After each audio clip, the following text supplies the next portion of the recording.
How to swap the nozzle on your Bambu Lab P2S. Now this is very easy, even though it might be a bit scary at first, it's super easy to do.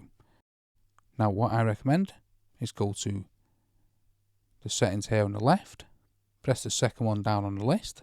This takes you to the chamber options, then select motion and move the printer head so it's easier to access. I bring it to the middle, just makes it much easier rather than grabbing right to the back. That's only optional, however, I do recommend it. We first need to remove the housing, what protects your nozzle and the workings. This is on magnets, just pull it off gently. Now we need to hang it somewhere, or we can disconnect it. I recommend just hanging it up here, as we won't be very long changing the nozzle. Just make sure it doesn't swing or you don't pull on it or anything like that. Now with that safely placed up here, we want to first remove this silicone sock here. All you need to do is squeeze it and then pull it off. As you can see at the back, it's got a slot, so it's easy to slot on and off.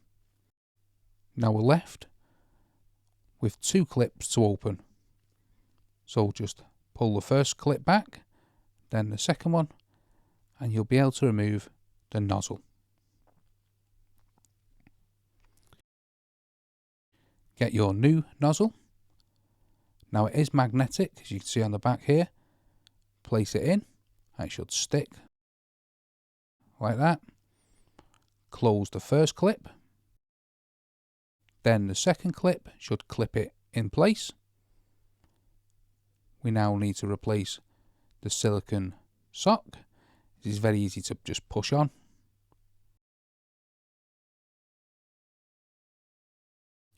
Now we need to replace the housing.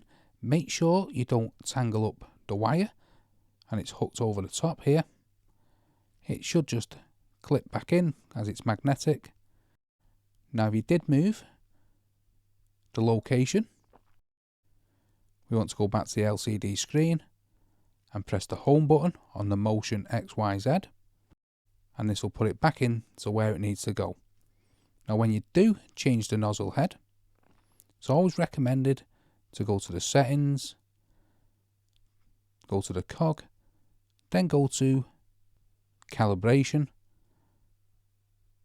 and recalibrate auto bed leveling and nozzle clumping detection calibration.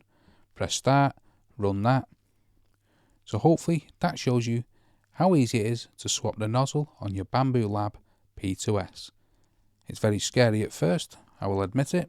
However, once you've done it once and you see how easy it is, there's nothing to worry about. Hopefully this video helps you out. If it does, smash that like, smash the subscribe, and thanks for watching.